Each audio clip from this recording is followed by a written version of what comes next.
I'd like to welcome the folks who are watching online. I think that's the camera. Good morning. Thank you so much for joining us online, and thanks to everyone here. We have a sold out event this morning, 310 people. Thank you so much for your support.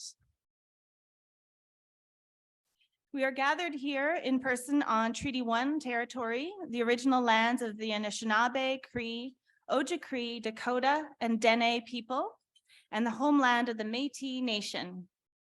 The hydroelectricity powering us here today is generated from northern Manitoba, Treaty 5 territory, and the water that sustains us is from Treaty 3 territory.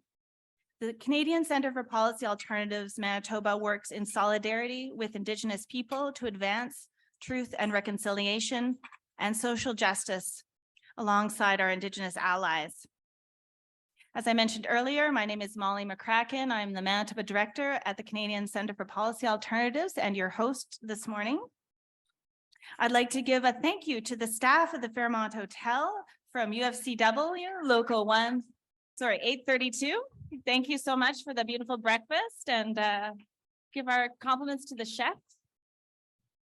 Today it is a pleasure to honor Jim Silver, one of our founders and a colleague of Errol Black. Jim has been a steadfast voice for social justice in Manitoba and Winnipeg's inner city in particular. His most recent research on adult education, published earlier this month, called Building the Best Adult Education System in Canada, a Roadmap for Action in Manitoba, is yet another example of Silver's research on the role of progressive public policy to break the cycle of poverty and promote truth and reconciliation. And you'll find on the edge of your table a two-pager on adult education. And also please look it up online, and please do your best to support this vision for the best adult education system in Manitoba. There's so many reasons why we need to act. Also, many of Jim's books are for sale at the Fernwood Publishing book table here today. So if you would like to get a copy of one of his books, please visit the table.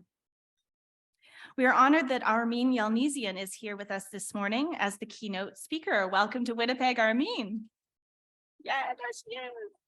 In person. Armine is the Atkinson Fellow on the Future of Workers and a leading voice on Canada's economic scene. I love your regular column in the Toronto Star and witty take on the issues that we all care about. So we're really excited to hear your talk. Gathering at an annual event is also a time to pause and reflect on the year past. Manitoba has lost some incredibly influential political progressives. We mourn the loss of Bill Blakey, Jay Cowan, Francis Russell, Don Sullivan, and David Woodbury, among others. I know they live on with us in our memories and the incredible influences they've had on our political landscape. It has been a trying several years, to say the least. And this morning is also about inspiring us as we continue our work to make the world a better place. And it is particularly exciting to honor Jim on the occasion of our silver anniversary. We're honoring Jim Silver on our silver anniversary, 25 years. Coincidence? Pretty neat how that worked out. It's been 25 years since the Manitoba office was founded. Jim was the author of one of the very first reports done by our office on the firm the Filmon government wanted to contract out home care to, and this was used by the opposition MLAs to discredit the government's plan and stop the privatization of home care. And so we continue to fight against privatization and for strong public policy that supports human dignity and well-being. In fact, CCPA experts and research associates, many of you are here today, volunteer academics and community researchers, appeared in traditional news media in Manitoba 380 times in the last year. And our impact is increasing. We are outpacing our competitors, namely the Fraser Institute and the C.D. Howe Institute, by holding a third of the think tank media market. And this is thanks to your support. Yes, thank you. And thank you to everybody involved. It's a collective effort. We could not do this work without all of you.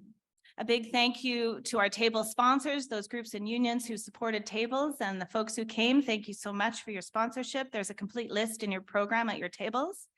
Thank you to Assiniboine Credit Union, our event sponsor this year. A big thank you to my coworker Karen Schlichting for all her hard work organizing today's events, and to our event volunteers.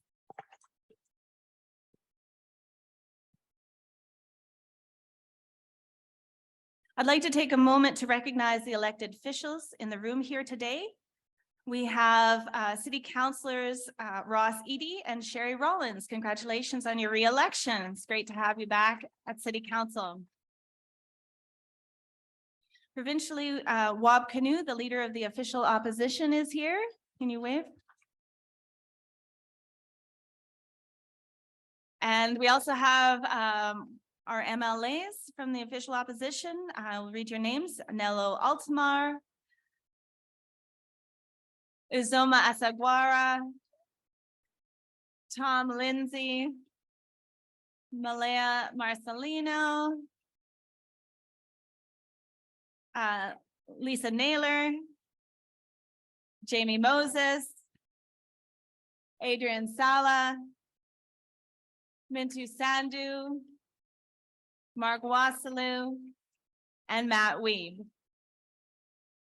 And did I miss anybody? Don't be shy if I missed you. Thank you. We also have former Premier Ed Schreier and former Premier Greg Salinger here with us. Thanks so much for joining us. Thanks to you and to all of you for joining us here this morning. Earlier this year, we were very pleased to welcome a new Errol Black Chair in Labour Issues to our office, Niall Harney. He started last February. Niall continues in Errol Black's footsteps, crunching numbers and conducting analysis to document the problems of short-sighted public policy and setting forward an evidence-based path that upholds social and economic rights. I'm pleased to introduce Niall Harney, who will be introducing Armine Yalnizyan. Please welcome Niall Harney.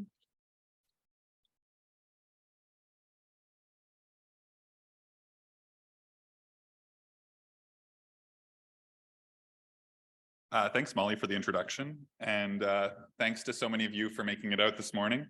It's wonderful to see many familiar faces and many new faces. And for those of you I haven't had a chance to meet yet, I hope we can connect this morning and over the coming months. You know, I started at the CCPA in February, but I hear constantly that as a small office in a small province, we really punch above our weight, and that's in no small thanks to each of you, to the support of the community we have here in Manitoba. We really appreciate it, and we couldn't do any of this work without you.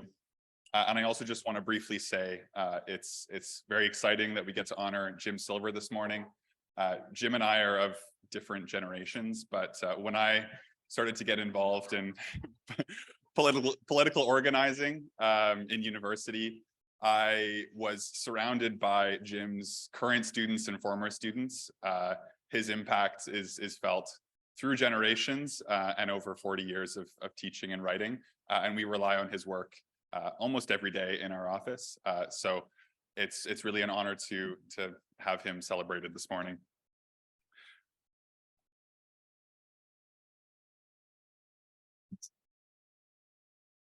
And so it's also an honor for me to introduce our keynote speaker this morning, Armine Yalnizyan. So Armine is one of Canada's leading economists and sharpest thinkers. In the spring of 2020, she was among the first to publicize the gendered and racialized dynamics of the COVID recession and coined the term she-cession. And this term came to define the policy debate for years afterwards. As one of the country's leading progressive voices on economic issues, Armine's commentary is hugely important to progressive movements. From labor policy to health to fiscal policy, she has a unique ability to push progressive analysis through to the mainstream. Armine recently served as Senior Economic Policy Advisor to the Deputy Minister of Employment and Social Development Canada. She currently contributes a column to the Toronto Star. She's been featured in the Globe and Mail. She's regularly on TV and news. And she was currently, or this year, listed on Maclean's Power List. So please join me in welcoming Armine up to the stage.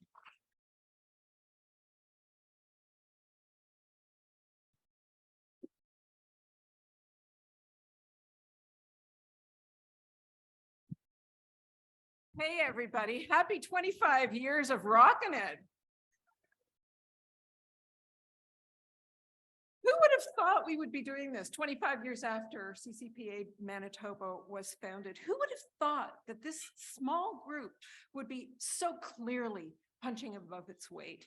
Look at who is in this room today. Do you think the Fraser Institute could have lined these people up? Do you think the CD Howe could have done it? This is a local shop that is driving the policy agenda. You've been watching the screen, right? I first met CCPA Manitoba through John Loxley, his Choices movement.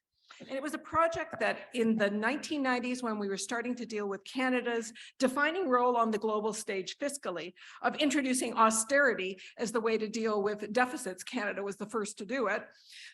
We learned from John and from the Choices project about what participatory democracy could look like and what participatory budgeting could do, where we listened to one another, we horse traded, we decided what our priorities were, and we put together a budget within a framework. John taught us, taught me, taught you, and we challenged the Ottawa establishment and actually changed, it only took 20 years, but we changed the narrative of necessary austerity and the fact that reducing deficits was not the primary purpose of governments. Rest in power, John, and thank you for all I've learned.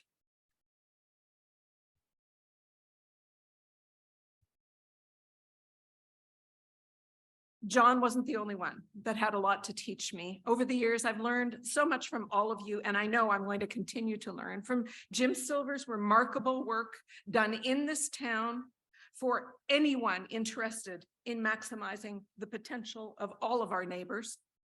From Lynn Fernandez and Shauna McKinnon's deep and personal commitment to better jobs and less poverty.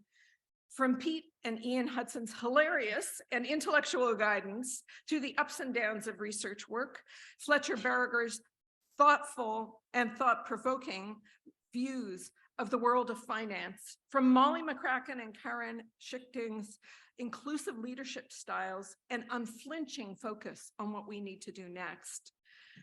Then last night, I met the third musketeer from the Hudson family, Mark, and I have met the youngest additions to the CCPA family, Niall, that you just met, and Andre, who's at the back. You are in good hands. The times and the possibilities are changing, and the CCPA has never been better poised to help change the conversation, and never has the leadership from the PEG been more needed across this nation. What I want to talk to you about today is a story in 3 chapters about the birth of possibility that we are witnessing right now. It doesn't guarantee that we're going to go down these paths, but here's 3 chapters, and the first chapter starts with babies themselves, the baby boomers, I mean. Everywhere that was involved in a Second World War participation saw a baby boom. And as these babies, my generation grew up, we shaped the world. We shaped how public infrastructure was built when we were young. We shaped recreation, sex, drugs, and rock and roll. And when we entered the labor force in the 1970s, we shaped who did the work, because not only were we the biggest labor cohort entering the labor market in history, the girls thought we were just as good as the guys. So that was a double whammy in the labor market. It was a first. And now most of the global north is going through a phenomenal withdrawal from the labor force driven by pure demographics. I'm looking around this room, I'm seeing signs of it. In fact, did you know in Canada, 1 in 5 Canadian is over the age of 65? And before we're through this process, 1 in 4 Canadian will be over the age of 65. Yeah, we're in the midst of it and we're nowhere near done. The last baby boomer turned 65 in 2029. And since the pandemic began, over 650,000 Canadians have passed over that magical line from under 65 to over 65. What does it mean when you're a senior? It means you've got less income and you've got and you spend less and you provide less to the public coffers, but you demand more from public services. Some of us are still working. But many in this huge cohort have succumbed to age and a life of hard physical work. And some, like nurses and teachers, have retired earlier than the age of 65 after 2.5 horrific years of pandemic work. Some of us are working into our 70s, but that's the minority of this huge cohort. Simply put, there are more people exiting the labor market than entering it. So if we are going to maintain our quality of life and not see absolute economic contraction, we need more people. As the 9th largest economy on the surface of the planet, we can be and we can do anything we want to be. Who and what do we want to be as a nation? Thus far, the only significant response to labor shortages, which are happening everywhere in this country, in all parts of the country, in every type of job, in all skill and pay levels, the thing we have talked about most is to increase the number of newcomers. Well, that's good news. We are going through a moment that is as significant in terms of having not enough people to get her done as the 1950s or the turn of the last century. We are now doing exactly what we did then, bring in more newcomers, but this time it's with a twist. We fancy ourselves a nation of immigrants, and we should be proud of how we embrace the newcomers in our midst. Immigrants are permanent residents. They come here not just to do work, but to build lives. Now we are leaning more and more on temporary foreign workers, people who are good enough to do the work, but not good enough to stay. People debate the wisdom of increasing the number of people entering Canada as immigrants. The target is now 450,000 new immigrants and rising to well over 500,000. But did you know that for every immigrant that is accepted into Canada to live as a permanent resident, there are 2 people permitted to enter the country to work or study? Last year, a year of pandemic, 2021, we let in 1.2 million people. Not 400,000 people. Now, don't get me wrong. I'm not saying this is a bad thing. We do need more people. But this policy of leaning more heavily on the permanently temporary with few pathways to permanence has been largely undiscussed as a public policy by us, a nation of immigrants. Instead of boosting the economy from the bottom up, we are expanding the bottom and the churn and precarity faced by workers at the bottom, the lowest paid workers. This has mostly been driven by business needs. What about the needs of the workers who are already here? What about the needs of those whose potential has never been maximized? And this is the moment we could do it, isn't it? Our Indigenous populations, our highly qualified immigrants who are pushing cab. Maximizing the potential of those in our midst is absolutely in the wheelhouse of CCPA Manitoba and all the elected officials who are here. In fact, it has been the work of a lifetime by Jim Silver, who you're going to be hearing from shortly. And we can absolutely do better. You are often the ones to show us how from Manitoba. The slideshow. Did you notice the slideshow while you were eating? The policy changes while you were sleeping. More changes to come, and you are shaping the possibilities of what could happen. And the conditions are absolutely right for pointing the way to progressive change. Unemployment rates are at half-century lows. And in the 1950s and 60s, unemployment was primarily a male phenomenon. Now it's equally a female problem. We are fully employed. But as the Right Reverend Jesse Jackson said decades ago, you can have full employment under slavery too. Our challenge is not to pursue the goal, the 20th century goal of full employment. The 21st century begs us to make every job a good job. What does that mean, every job a good job? It means living wages, benefits that cover all your basic needs, and voice in the workplace. And the demographic scale the scale of the demographic changes that we are going through right now creates the birth of that very possibility. Every job, a good job. Manitoba has long been a place of providing light in the dark, and you're seeing it again here. In 1996, Manitoba was the first jurisdiction to demand a provincial nominee program, providing a pathway to permanence for more of the temporary foreign workers who became essential for so many industries here, like meatpacking. More recently, the government of Manitoba announced plans to raise minimum wages by effectively 25% from October 1st of this year to October 1st of next year.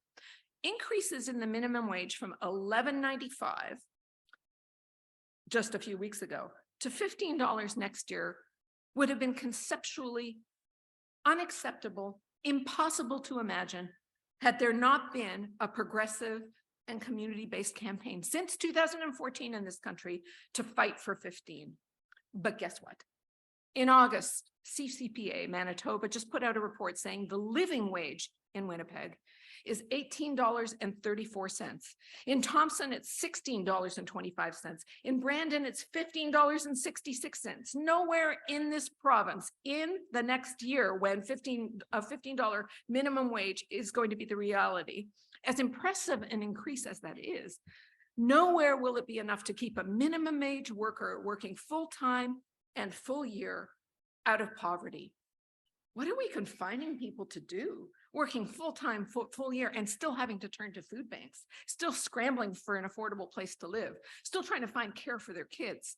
We have to do better. Look, progressives have been fighting for fair wages since the late 1800s. Toronto enacted Canada's very first fair wage law in 1893. It is still in effect. It was passed for the construction industry as a whole to prevent exploitation of unskilled workers, and it is still in force, applying to both wages and benefits. Josh Mandrick wrote a piece for CCPA in 2014 about this. I commissioned him to do it for the CCPA. It just tells you how important the CCPA's work is to advising us on what it is, the context, the sea in which we swim. Last night, when I was meeting with some of you, mention was made of New Zealand's fair pay legislation that we're all looking at.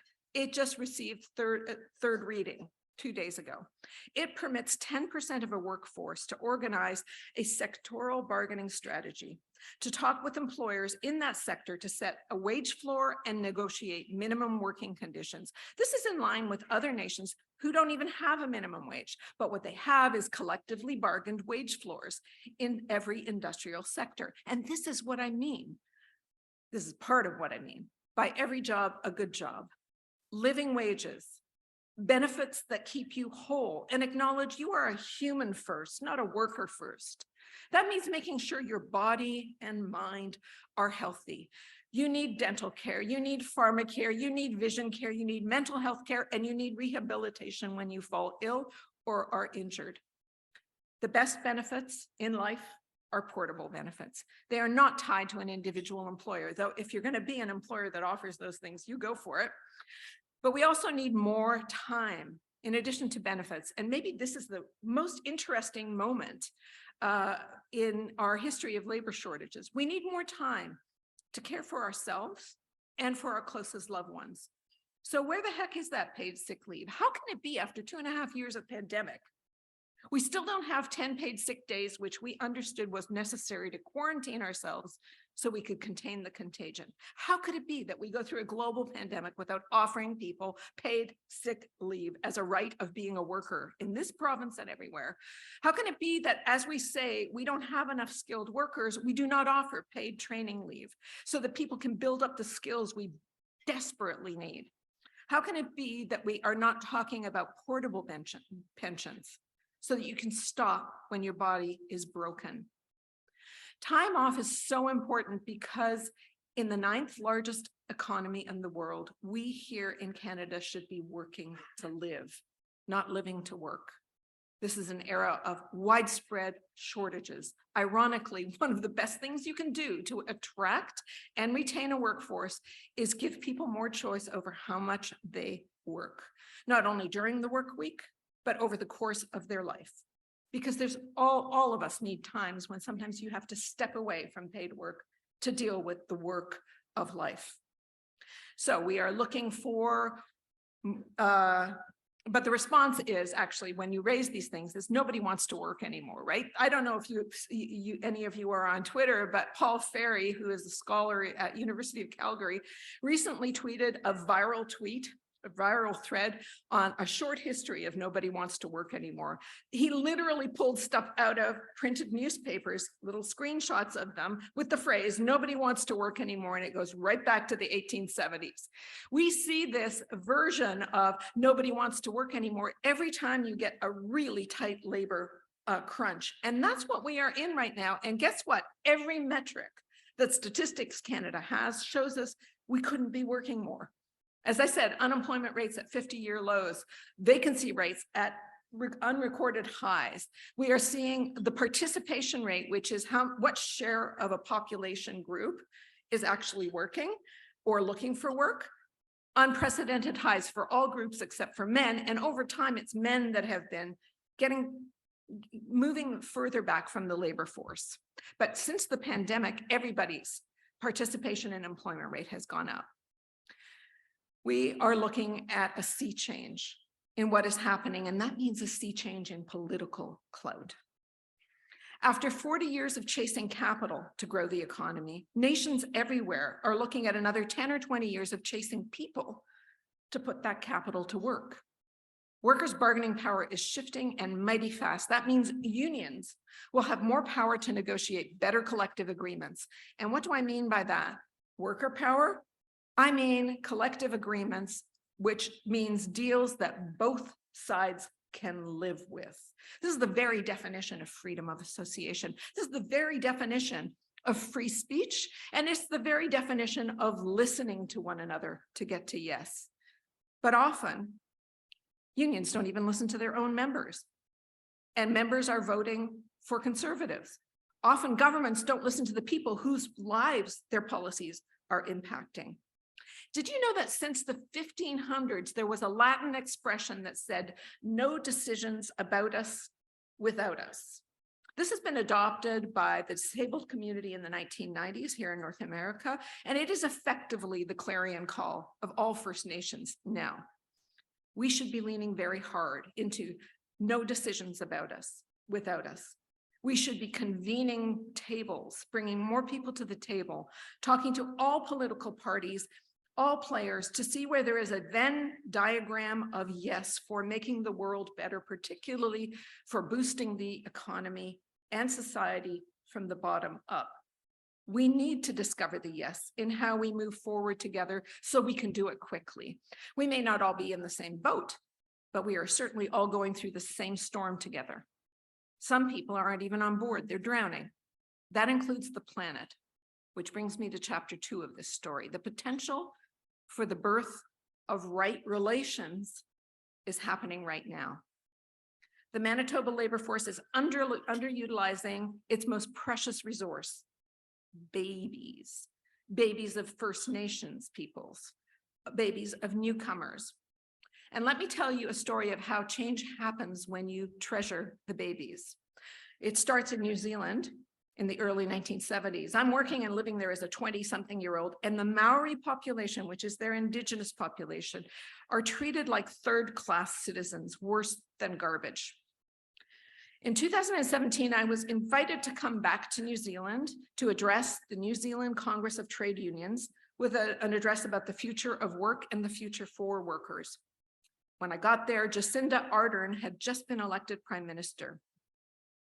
She was brought into power through a government coalition, and the kingmaker was the head of the New Zealand First Party, a populist center-right party headed by the very quixotic Winston Peters. Winston Peters is half Maori. The caucus of the New Zealand First Party is half Maori. Half of the caucus is Maori. Center-right, yes, but also deeply driven because of the Maori influence by climate change concerns, regional development, and the need to reduce poverty. That is who the Maori are. They are the water keepers.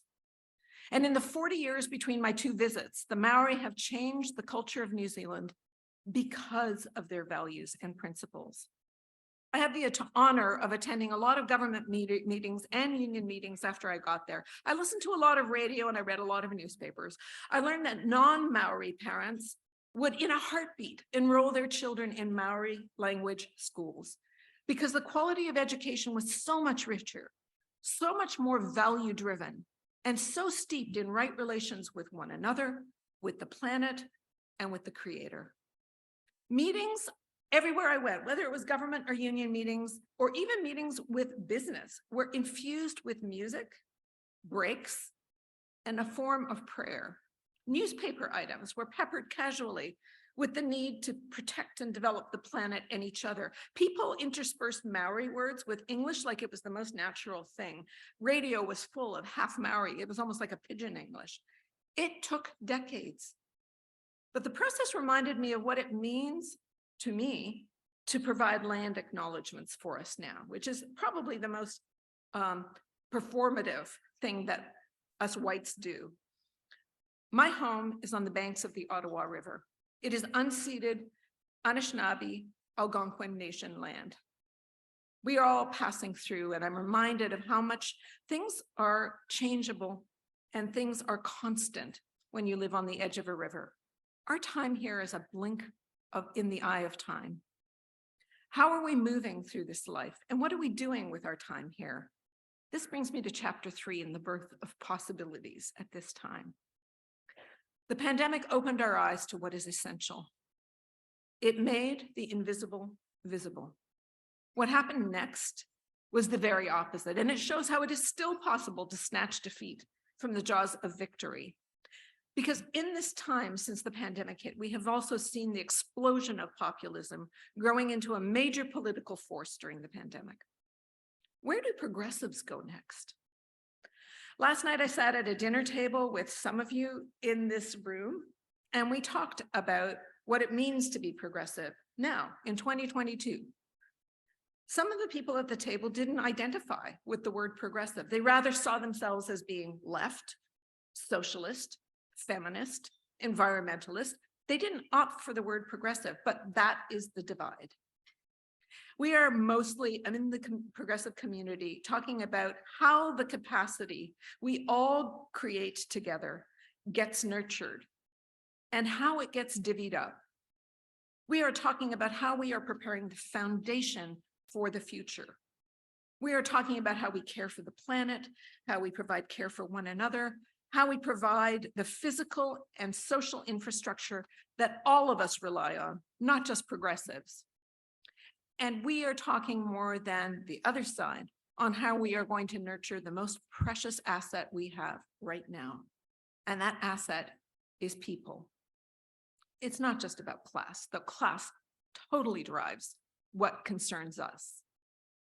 It's about who we value and how we demonstrate that version of value. Now, right now in the province right next to you, the biggest province in the country, Ontario Conservatives are brandishing the slogan, working for workers, though their actions could not be more hypocritical. They have created a third tier of worker and a second class set of labor standards, which violates even what the Superior Court has said you need to consider when you are talking about gig workers. But it's a great slogan. And it's another progressive idea stolen by the hard right, like my body, my choice, that has been stolen by the anti-vaxxers. Working for workers is in fact turning into governments working for hard hat workers, boy jobs, angry men.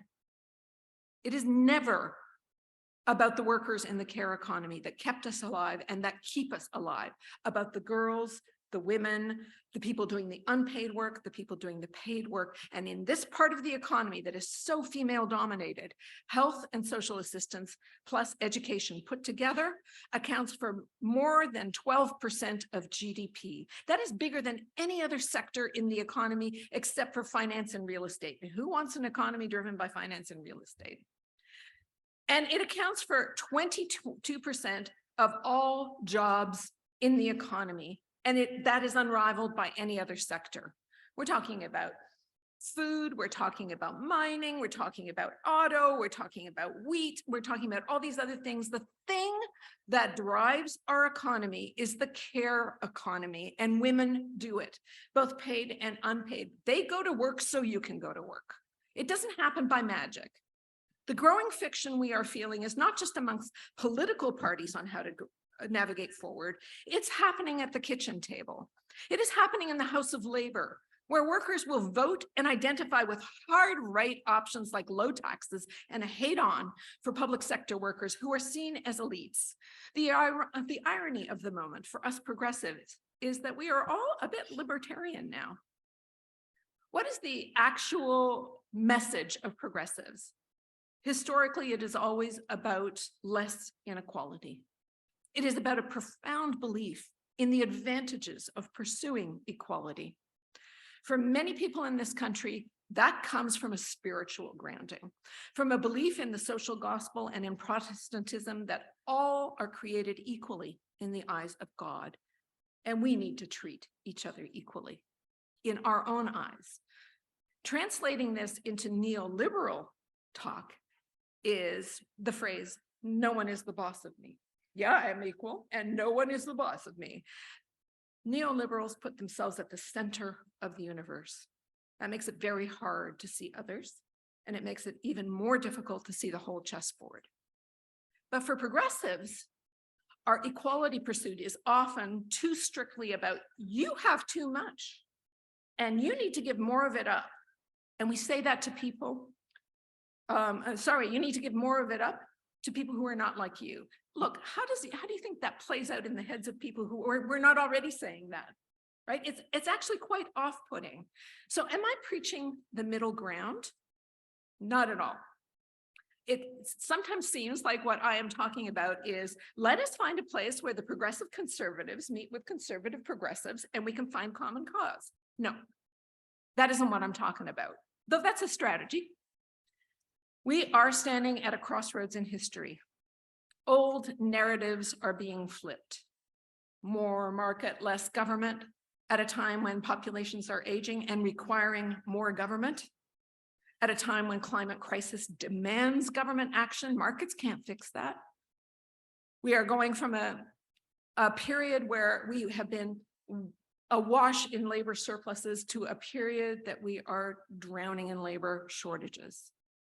One generation is passing through, another is taking its place.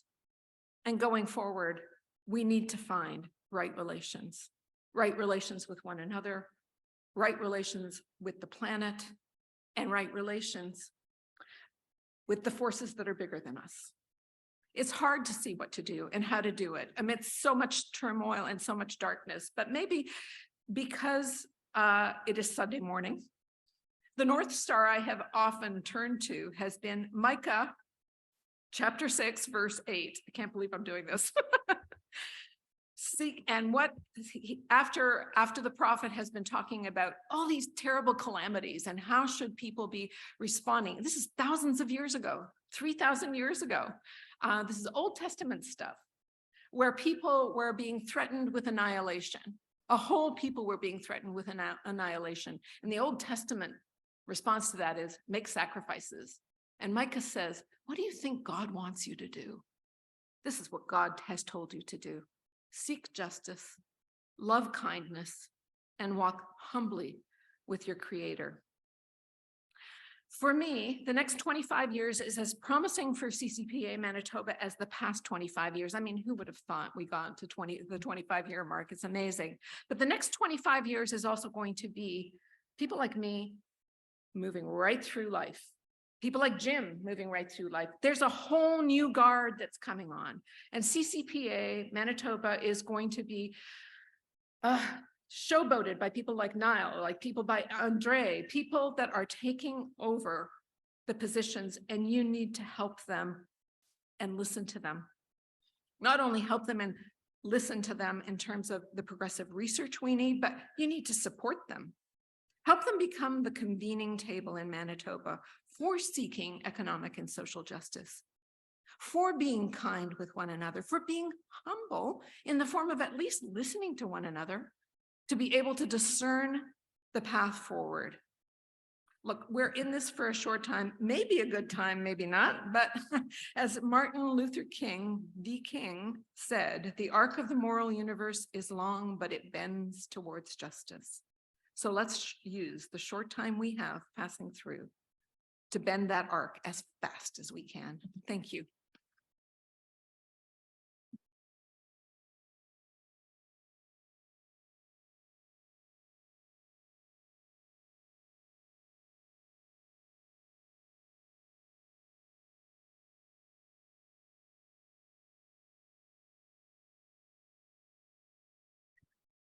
Wow, thank you, Armine. You brought us there. That was amazing. I really,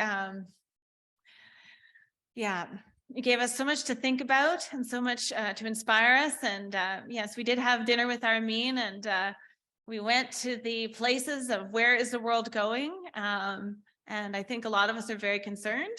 But I think you give us the hope and the energy that we need to keep going with the work that we do and the work that everybody in this room does to make the world a better place.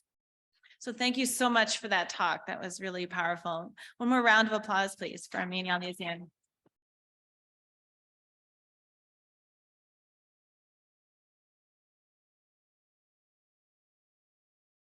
We now turn to honoring Jim Silver. And I have the pleasure of sharing a special message from the chair of the Canadian Centre for Policy Alternatives Central Board of Directors, Larry Brown, in Ottawa. And Larry writes, I don't think there can be a more progressive-minded person in Manitoba that doubts the critical importance of the CCPA office there. I hope people know how much of a debt of gratitude they owe Jim Silver for the fact that the Manitoba CCPA exists. To say that Jim played an important role is to say, like it's possible winter will be cold in Canada, a huge understatement. Personally, I doubt that anyone else would have had the vision, commitment, and credibility that Jim brought to the project.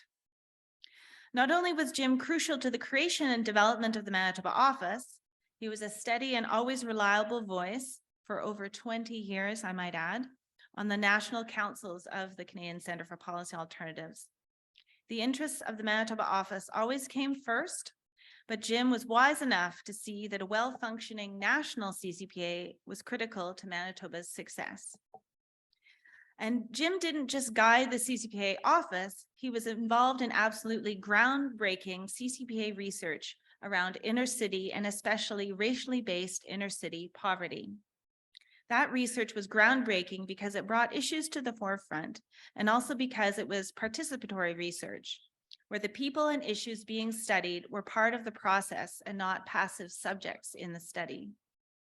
And one more thing, Jim is not only a very accomplished person who has done wonderful work, he is the epitome of decency and kindness. I feel honored by the chances I've had to work closely with Jim. He deeply deserves the honor you are bestowing on him. Larry Brown.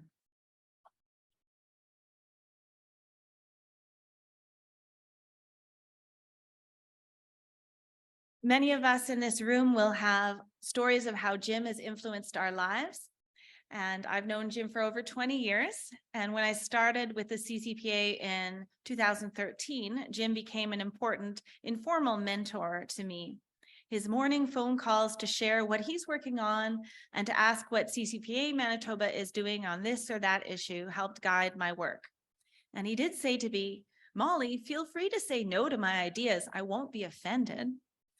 But I seldomly say no because Jim has great ideas for what a progressive think tank can and should be, and also solid political values based in a class analysis.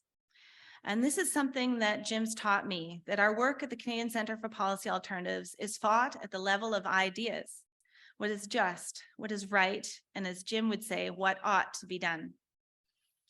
And over the past 25 years, our work has become even more important as neoliberal ideas being ideas that starve public services by slashing taxes in the favor of the rich and favoring privatization of public interests has taken a stranglehold over mainstream discourse. Did you know over 30% of Canada's economy is made up of income, sales, corporate, property, and other taxes we pay to all levels of government that circulate back into the economy and create jobs? We need progressive taxation to fund healthcare, education, address income inequality, and climate change. A study done by CCPA found that the average middle-income family enjoys public services worth over $50,000 a year in today's dollars.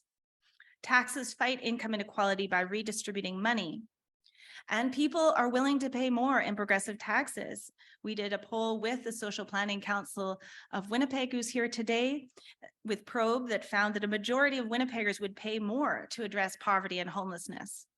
But in the recent Winnipeg election, the top candidates for mayor all proposed property tax freezes or minuscule revenue increases to deal with years of cuts to city services, recreation, library, and infrastructure, and underfunding workers' wages to the point where QP 500 was poised to strike, which would have been the first one since 1919. This is the moment we're at. And on our contrast, our work with our community partners, dozens of groups in the alternative municipal budget found $105 million new of annual revenue levered through progressive taxation or fees to solve Winnipeg's woes. So we will continue to work with our allies to speak out about the impacts of starved revenue at every level of government and the role of progressive taxation, properly funded public services, and good public policy for Manitoba's well-being. As Jim wrote in the CCPA Manitoba statement condemning the far-right occupation last February at the Manitoba Legislature, CCPA Manitoba stands for positive freedom, striving to make sure everyone has what they need to make a good life for themselves. This can only be achieved through democratically elected governments acting in the public interest, constantly pushed by an informed citizenry and committed, as we are, to a set of political, economic, and social values that are most likely to build a fairer and more just society in which each and every one of us can thrive.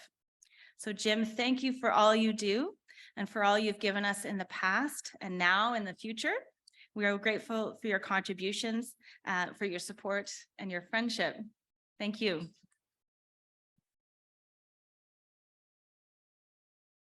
Now, I'm not the only one honoring Jim. We are going to have Wayne and Elizabeth up here in a moment, but we do have a slideshow that Nicholas Harder, a student with us, put together of some family and other photos of just a snapshot of some moments in Jim's life.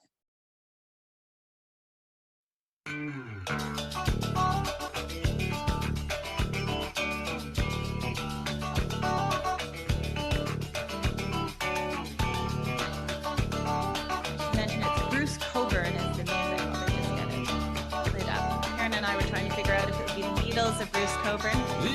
Landed on Bruce Coburn.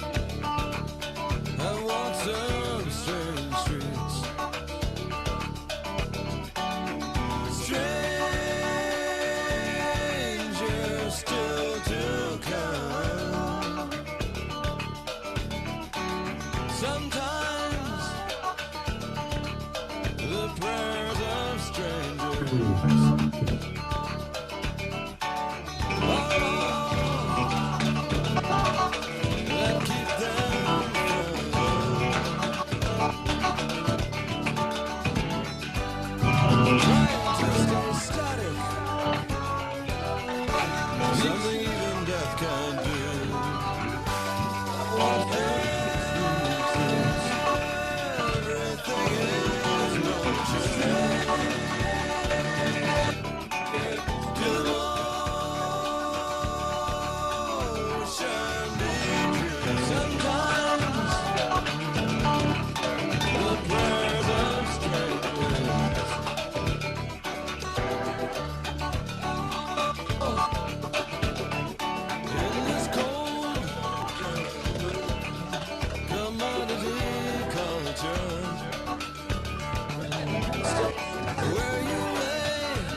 I'm now going to introduce Elizabeth Comack, Professor Emeritus from the University of Manitoba, and Wayne Antony, the other co-founder of CCPA Manitoba, along with Errol Black with Fernwood Publishing, to say some words about Jim.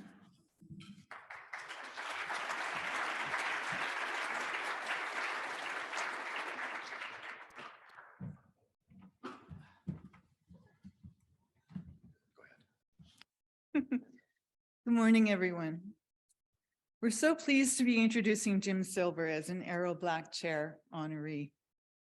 Jim wears many hats, including teacher, researcher, author, activist, and co-founder of the CCPA Manitoba. I remember first setting eyes on Jim at an academic event. It was 40 years ago, in the fall of 1982, at the University of Winnipeg. The university held a faculty meeting where department chairs would introduce their new hires. I just started a tenure track position in the sociology department. Jim had been hired in political studies. When he was being introduced, I distinctly recall thinking, who's that guy?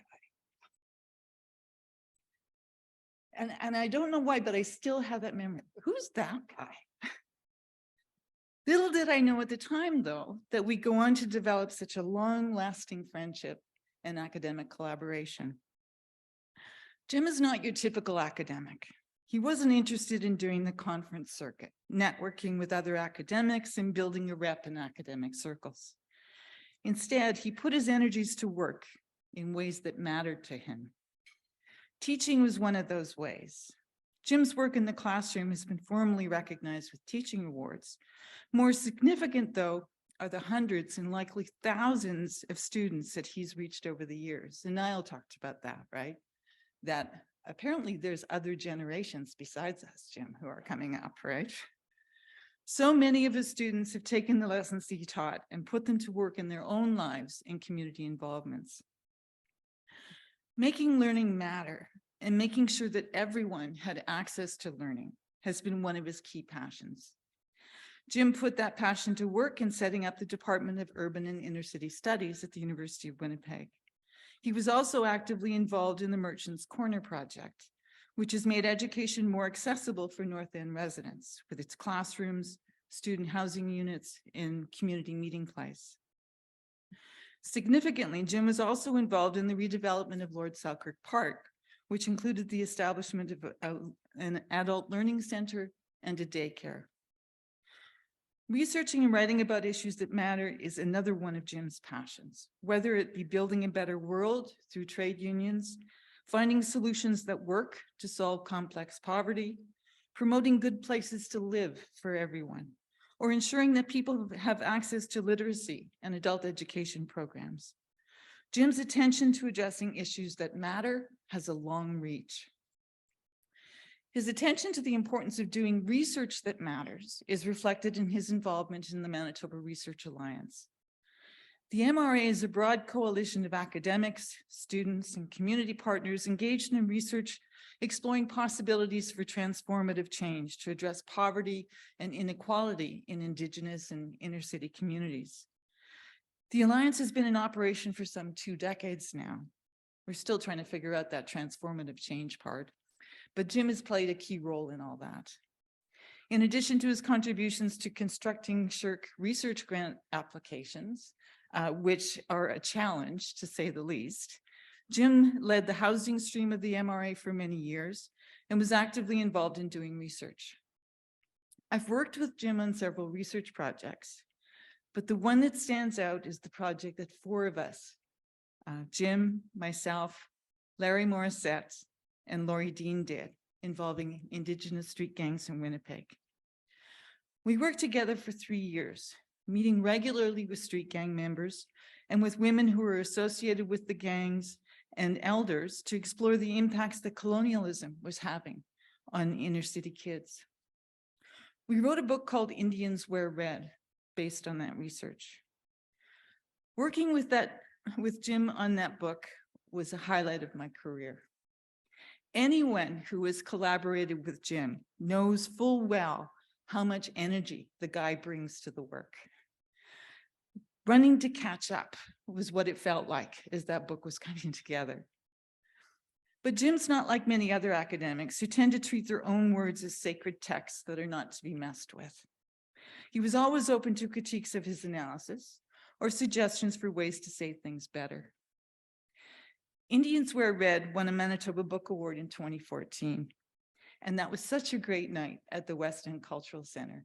The four of us were giddy with excitement, right? Because we really had no idea that our little book was going to get that kind of recognition. Now, Jim has received several other awards over the years in recognition of his work, and I won't list them all, but I will reference one more. In 2005, Canadian Dimension held a gathering, I think it was at the Marlborough, to present him with their People Who Have Changed the World award. Jim shared the award with his partner, Bloa Henry, and she got the award for her feminist activism and her involvement in the Winnipeg Labour Choir. I remember that night quite clearly as Loa gifted us with a song. She sang Warrior, which is a feminist anthem that's composed by Kim Baraluk of the Weird Sisters. And I think Kim wrote that song shortly after the Montreal Massacre.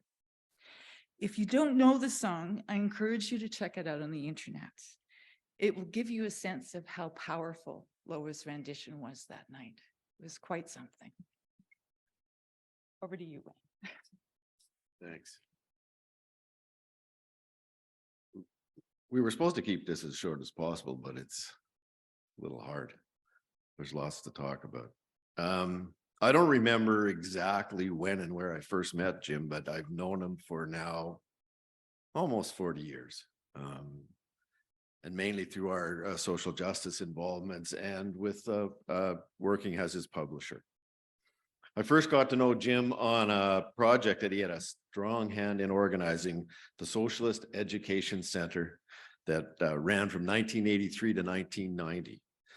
The center offered free courses to folks in the community on all kinds of things: poverty, unemployment, imperialism, crime, popular music, socialism, and all kinds of other things. And the theme, the activist theme behind the center, and one that Jim talks about and has focused on over all these years, is ideas matter. Advocating for social justice change includes presenting alternative, anti-capitalist, anti-colonialist ways of understanding the world as it is, as well as presenting alternative visions of how the world could be. I still have a bunch of the pamphlets we did for the Socialist Education Center, and they weren't exactly graphic design masterpieces. I'll say that. But despite that, the center did draw in a huge number of people from the community over its 8 years.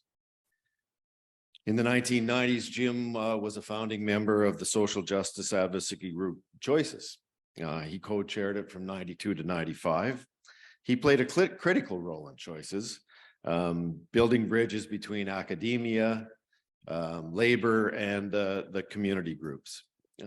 His strength was policy analysis, but Jim was certainly also out there every time Choices did some kind of community action and all the interesting street theater that came out of that group.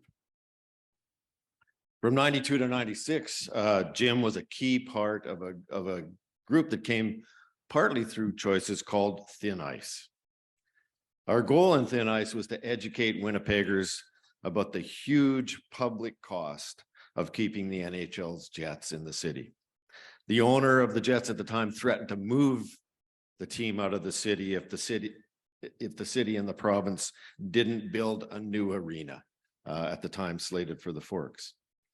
Thin Ice did all kinds of things to oppose that. We did an economic impact study, submitted all kinds of things to city council in the province, held public debates, did all other kinds of on the street actions. And I remember one, there was lots of them, but one kind of sticks out for me. It was a morning rush hour on the Sherbrooke Bridge. There was, I don't know, 10 or 15 of us walking up and down the sidewalk with these, anti-public funding of the arena signs. And of course, we were greeted with the finger and get a job.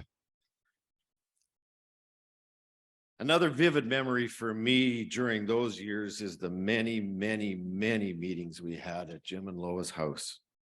Jim and Loa opened their home to us freely and often, always with some snacks, some drinks, and very lively conversation. I have always associated 220 Ruby Street with Winnipeg activism, and I thank them both for that. Then in December 95 became the beginnings of the CCPA Manitoba, which Jim played a key role and was a co-founder. It was sometime in late 95, I can't remember exactly when, but Jim, Errol Black, and I met at a donut shop on Osborne Street. And we dreamed up this idea that, we could build a social and economic research institute in Manitoba. And then on May 27th, 1996, with the three of us directors, we incorporated the Manitoba Institute for Social and Economic Research, MISER for short. Again, an indication of the kind of promotional prowess that the three of us did together. But we did continue the focus on ideas matter. We saw the need for an antidote to the domination of right-wing think tanks like the Fraser Institute and the CD Howe. But we did not want to be the kind of research institute that published things that just sat on shelves and collected dust.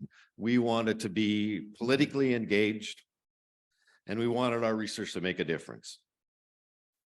In the spring of 97, after many discussions with the CCPA's national office, we decided to dissolve MISER and we joined the CCPA.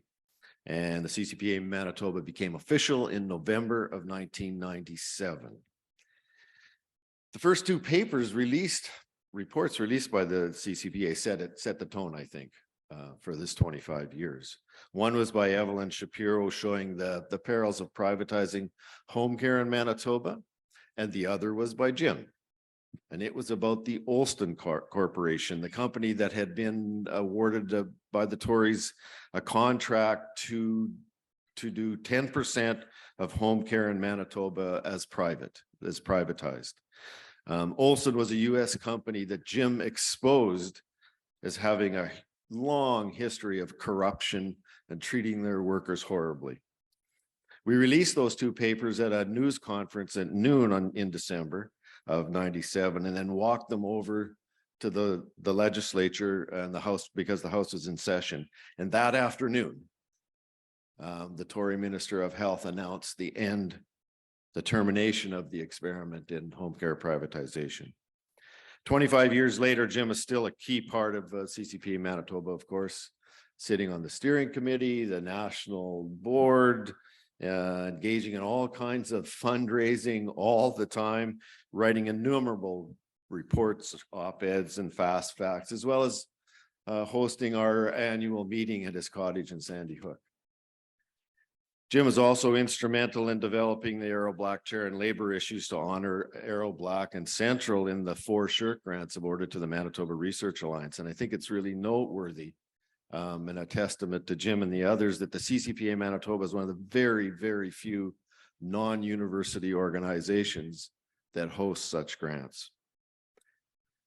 And Jim's activism, I think, extends to the books he has published and with Fernwood Publishing. I've worked as an editor and publisher with Jim on 13 books. And we're actually right near the final stages of a 14th. It's unbelievable. The first was Solutions at Work, Fighting Poverty in Winnipeg, released in 99.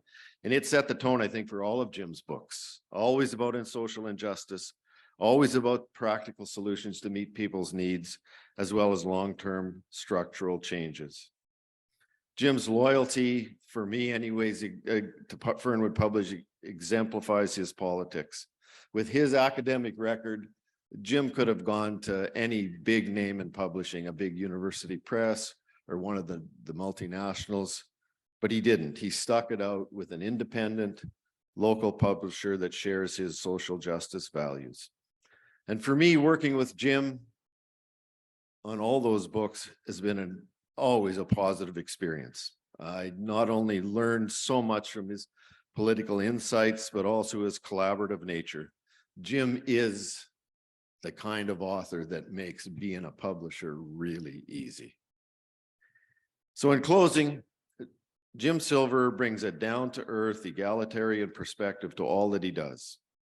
He's been a tireless advocate for social justice, challenging the colonial, capitalist, patriarchal mainstream, and offering practical alternatives for creating a more socially just society.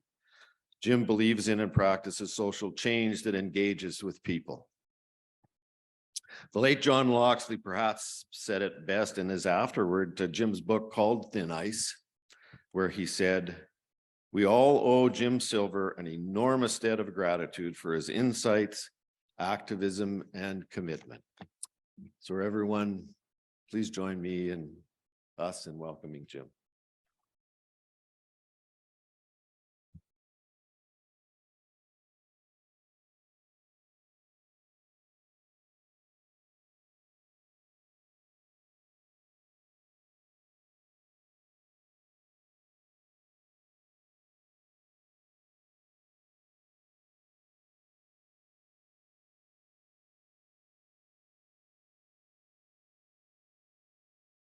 Thank you so much, everyone. Thank you for that. It's wonderful to see so many people here this morning. Happy Errol Black Brunch Day to all of you. Molly, thanks for those kind words. Really appreciate that. And Armine, I was thrilled when you agreed to come here today to speak, to be the keynote speaker. You're highly regarded here in Winnipeg and right across the country as a leading voice for progressive economics. So thank you for being here today. Elizabeth and Wayne, oh boy, that was lovely. Thank you so much. Working with Elizabeth has always been a pleasure for me, and the project that I remember the most is the Indigenous Street Gang project. We met over a 3-year period on Selkirk Avenue in the North End with street gang leaders, the leaders of all of the main Indigenous street gangs, and spoke to them. They told us their life stories, and they told us about their lives growing up, dealing with poverty and colonialism, and they told us about the terrible things they had done as teenagers and young men. And I remember, going home after many of those interviews and having to just sit and have a stiff drink and decompress for a while, because the stories we heard were pretty awful. And that's what poverty and colonialism do. They create people who cause a lot of damage. And working with Elizabeth and Laurie Dean and Larry Morissette, we lost Larry a number of years ago, a wonderful Indigenous man. It was Larry who gave us access to these street gang leaders. But that was a wonderful project. Thanks, Elizabeth. And Wayne, yeah, Wayne and I go back a long way. That's for sure. The Socialist Education Center, very, very successful, not attributable to our marketing skills, I realize. But in those days, there was a hunger for socialist ideas. And we offered this sort of free university, and it's astonishing the number of people who came. It was all free. The university in those days offered us space free of charge. If any university people are here today, that's a reminder that that's a useful thing to do. People taught the courses absolutely free of charge, and many hundreds of people took those courses. And as Wayne said, we've worked together, a number of books published by Fernwood, and Wayne is a first-class publisher and editor, and it's been a pleasure working with him over the years. And then Wayne and Errol and I were involved in founding the Canadian Centre for Policy Alternatives, and that was a terrific project. And Wayne mentioned that the first two publications that we did, that we released in December of 1997, and they were on the privatization at 10% of Winnipeg's home care market. And when we walked it over to the two studies over to the ledge, as Wayne described, I think it was Tim Sale who raised the issue in the legislature, and the Tories abandoned the privatization scheme. So that was an auspicious beginning for us. That's for sure. It wasn't just CCPA. The home care workers themselves had been out on strike. The labor movement was fighting hard on the issue, but it was an example of what the work that CCPA does is capable of achieving. And Wayne continues to be a crucially important part of the Canadian Centre for Policy Alternatives. After Errol died, Wayne took over as the treasurer. It's kind of a complicated thing, the many revenue streams that CCPA has, and Wayne does a great job of that. So thank you, Wayne and Elizabeth. Really appreciate it. I want to, because I'm up here, have the opportunity to be up here, I want to say a big thank you to the trade union movement here in Manitoba. Many trade union leaders and members are here today. Thank you for being here. When we started the CCPA, we went to Rob Hilliard, who was then the president of the MFL, the Manitoba Federation of Labor. And we said to Rob, we've got this really crazy idea, like we think we can start a research institute, and we can take on the Fraser Institute, and we can fight them at the level of ideas. And without any hesitation whatever, Rob said, that's a great idea. Let's do it. And he supported us right from the beginning. We met then with most of the major affiliates in Manitoba. We got exactly the same response. Everybody that we approached, labor has been there with us right from the beginning, and we're grateful for that. The financial support that the trade union movement in this province provides to the CCPA is essential for our operation. But more than that, we have a number of trade union representatives on our steering committee. They are people who are active with unions as researchers or communications people. They're young, they're bright, they're energetic, they're engaged in the community, they know what's going on. They make an enormous contribution to the work that we do. So to the trade union folks here and those who are not here today, thank you. You have been essential to our work.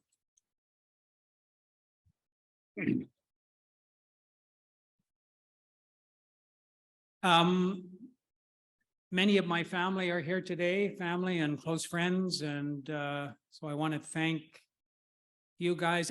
I don't know what this thing is with the plaid shirts. And didn't somebody tell you that plaid shirts went out of style like 1953 or something like that? Why would people dress like that? I don't get it. But anyway, my four daughters are here this morning. Happy to have you here. Five of my grandsons are here.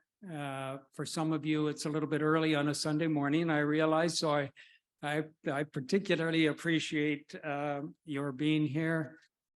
My two sisters are here, my sister Jean Nobis and my sister Kathy Mallet. Kathy Mallet is my sister because she's Jean Nobis's sister. Is complicated. If you have a half an hour, I'll give you the details. But glad to have you here. And my niece Renee who has for many, many years been active in the Indigenous community, is here, and her husband, Brendan, who was a key person in the Winnipeg Labour Choir, and my cousins. Three of my cousins are here, Diane and John and David's wife, Sandra. I don't see you guys as much as I would like to. I'm really happy to have you here. And a number of my very close friends, people here in this front area, particularly who have been really good to me, especially over the last 3 years that have been tough years. And I appreciate that. And over here, these two, the particularly old-looking gentlemen, Bill Copps, who I've known for 55 years, and Sid Rogers, who I've known for 60 years. And they're part of a small group of us, 6 of us, who have known each other for more than 50 years. We continue to get together at least monthly, talk to each other, enjoy each other's company, support each other. It's a really important part of my life. So thanks, guys. The person who is not here this morning and who would have been is, of course, Loa Henry, who I was with for 37 years. And she supported me in everything that I've tried to do over the years. And I'm happy to be able to say that I supported her in everything that she did as well. And she did a heck of a lot. Some of you will remember her as the longtime artistic director of Nellie McClung Theatre. The Nellies performed on picket lines and women's conferences and union conventions, and they performed in Thompson and Brandon and Ottawa and Calgary. They wrote all of their skits around the kitchen table at 220 Ruby, often accompanied by raucous laughter and occasionally a glass or two of wine. They rehearsed their skits in our living room. They were wild and wacky and quite wonderful. And I have attended scores and scores of their performances and seen the powerful impact over the years that they've had on women.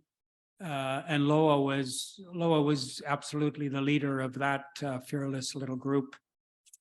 And when the Nellies were done, she joined the Winnipeg Labour Choir, and within about a year, she was the director of the Labour Choir, and they did the same. They performed all over the place in a wonderful way. And most memorable to me and to some of you who were there was their final performance, Loa's final performance, which was May 15th, 2019, which was 100 years after the start of the 1919 Winnipeg General Strike. The show was held at the Ukrainian Labor Temple. The Labor Temple was absolutely packed to capacity. The balcony was full. The main floor was standing room only. People were on their feet. People were singing along. They were cheering. They were pumping their fists. It was an unforgettable performance. And that was, you know, the kind of stuff that Loa did for all the time that she and I were together. She died at the end of January 2020, which is a great loss to me and to our family and to the community more generally. And I want to say that since the beginning of the pandemic, we have lost a lot of us.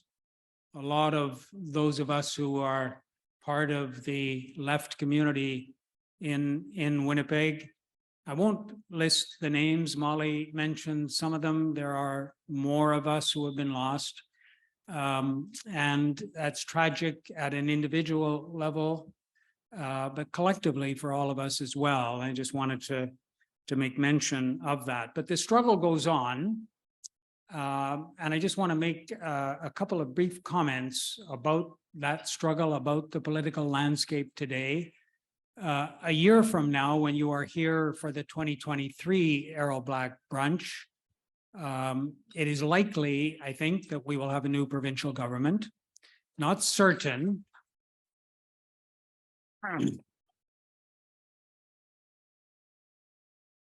I'm sure everybody in this room hopes that that will be the case. We are cursed today with a provincial government that not only is ideologically driven in a narrow-minded, cruel way, but also is incompetent. And really, we must be rid of them. But if and when a new government takes office sometime in the next year, we really need you to act boldly.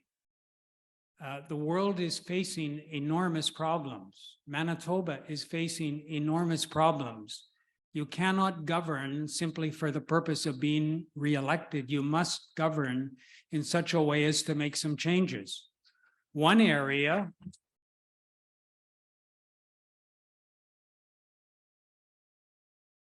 and Armine has spoken about this, labor issues.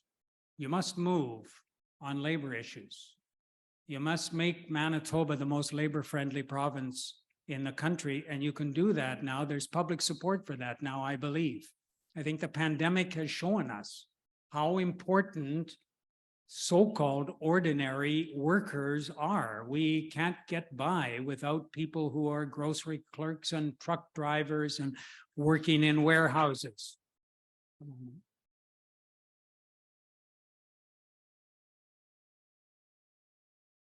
The current crisis of healthcare, and it is indeed a crisis in healthcare, shows us exactly the same thing.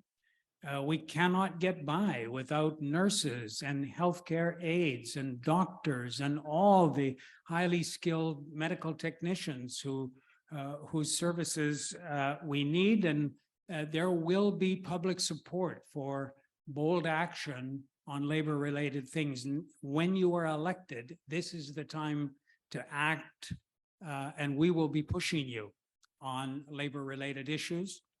And the other area that really demands that a new government move is poverty, and all the things related to poverty. This is the issue that I particularly am passionate about and have been involved in for many, many years. Man, you got to be living under a rock to not see the consequences of poverty that has been left unattended for year after year after year. We have people living in bus shelters. We have people living on riverbanks. We have people living in appalling housing conditions. This has to change. There are people in the community, many here in Winnipeg, who know these issues, who are involved every single day in these issues. On the ground, they know what we need to do. Listen to those people, talk to those people, do what they are saying we need to do, and you will find public support. If we can move people off the streets and the riverbanks into decent housing, not only is that the right thing to do, but you will gain political support for that. People now generally see the need for that to happen. A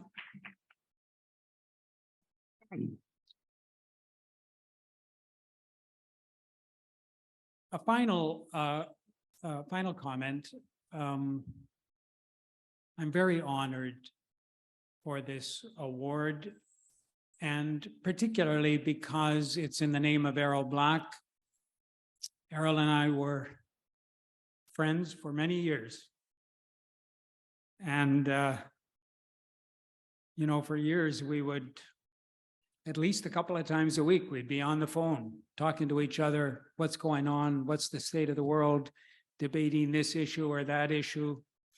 We worked together for years and years. We co-authored many publications, academic studies, CCPA reports. We co-authored a couple of books, one of them now in its 4th edition, a book about trade unions. It's used in labor studies programs right across the country. It's used in trade union education programs. Errol was a labor economist. He taught in the economics department at Brandon University for 30 years. During that entire time, he was active with the Brandon Labor Council. He later served on Brandon City Council and was responsible for a number of very progressive things that the Brandon Labor Council did at that time. He was active in the East End Community Center. Errol and Margaret and their kids lived in the East End, which is not the part of Brandon to live in, but that's where Errol grew up. That's a working class neighborhood. That's where he lived. He was a marvelous human being in every way, and it's a great loss not to have him here anymore with us. But this brunch is a way of remembering Errol and of carrying on the work that he does.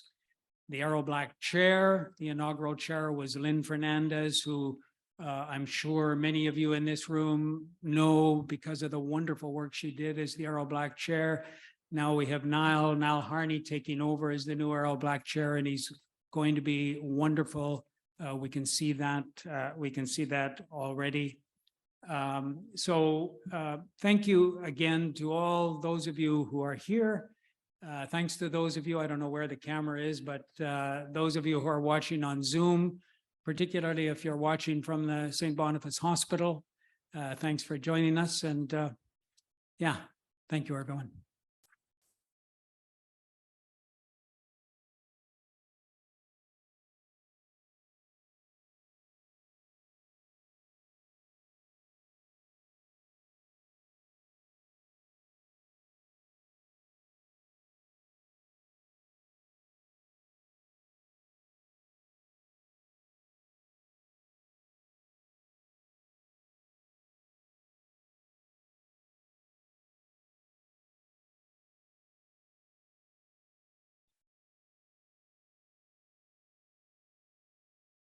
What a wonderful morning. Thank you so much, Jim and Wayne Elizabeth, for those words. It's just been so incredible to be here, and yeah, such a powerful morning. We have one more speaker. I'm really pleased to introduce Mark Hudson, who's with the University of Manitoba and coordinator of the Global Political Economy Program. He's a research associate with us and a member of the steering committee and chair of the Errol Black Chair and Labor Issues Committee, to give you some parting remarks here this morning. Mark Hudson.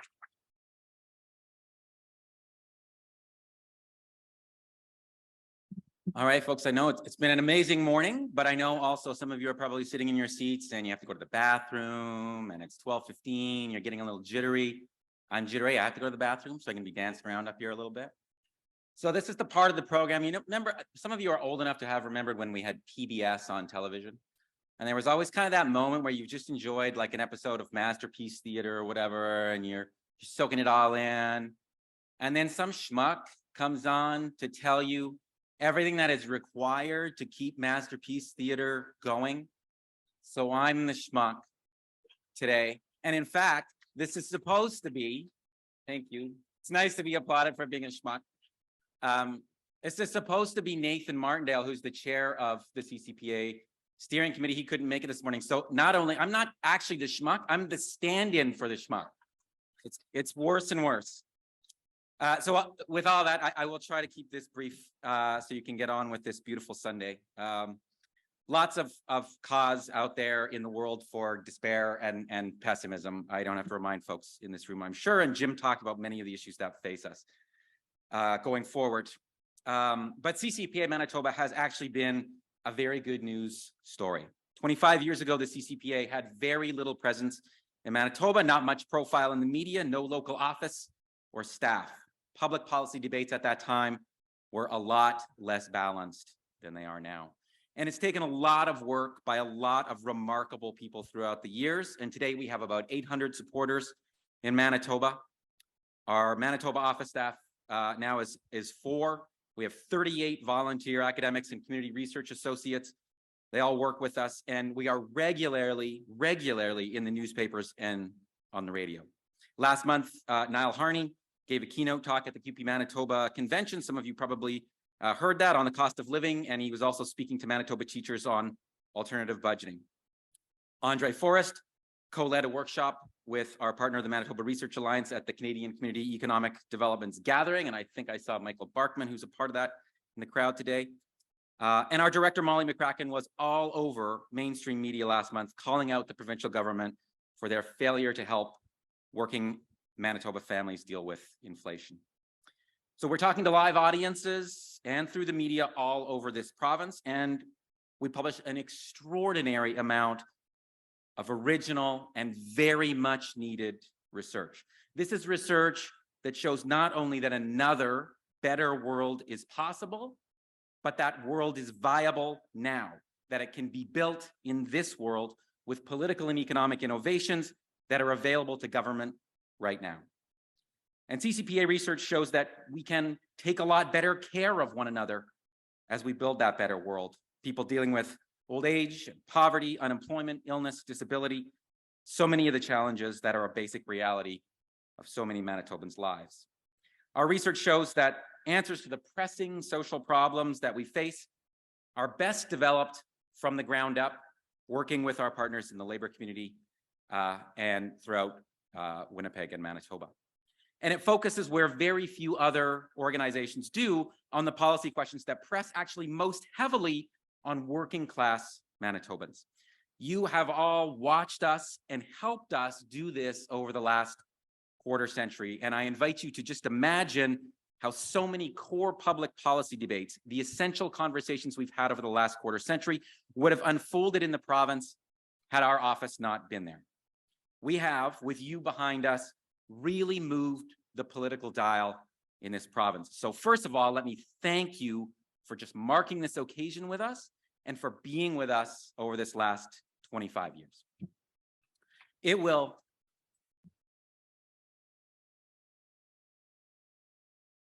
come as absolutely no surprise to most of you that there remains a lot of work to be done. So you'll find a form sitting there conveniently on your tables. These are the CCPA Manitoba supporter forms. If you're not already a supporter of the CCPA, please fill that form out and join us. You'll get access to all of our amazing research, comes right to your doorstep or into your device, and you can help us spread that research far and wide to help yet further shift that political needle in the province. You can donate by credit card, you can do it by check, you can do it by cash, or you might even consider, and I think there's also a little info pamphlet on your tables about this, consider a legacy gift to CCPA Manitoba in your will. This is all fully tax deductible. Everything you give to this fund goes to the work of our offices here in Manitoba and to the Errol Black Chair in Labor Issues. And it's only through your support that we can in turn help us all together build a better province. So I know many of you have already paid a chunk of change to be sitting here, and hopefully you got a good breakfast for that, right? You paid for your tickets, but I also know that there's a lot of you sitting here at group tables, for example, that maybe didn't pay for that. And that's all I'll say about that. But now's your chance to maybe make the donation that you intended when you woke up this morning. So please fill out that form. And as you leave, you'll see a donation box by the front door. I can't emphasize enough how key individual memberships and donations are to our work. It represents our core funding. We don't get big corporate money, right? One of the things that Wayne mentioned, right, was Jim's enduring contribution by saying that ideas matter, and that's absolutely true.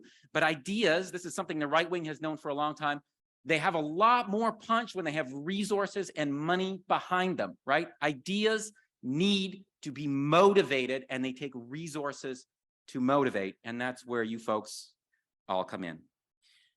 Your support gives us the flexibility to set a research agenda that's based on what our labor and our social movement allies need, rather than just simply undertaking research that's easiest to fund. So I'll leave it with that. If you really love us and you really love the Jim Silver vibe that we've got going here in Manitoba, sign up for a monthly contribution that helps sustain us and helps us be a stable organization. The slips on your tables list a bunch of options for you. So with that, have a beautiful Sunday. Thank you for being here. Thank you for supporting us. Please continue to do so, and we'll see you around the community. We'll see you in the struggle, and we'll see you again here in a year. Thanks very much.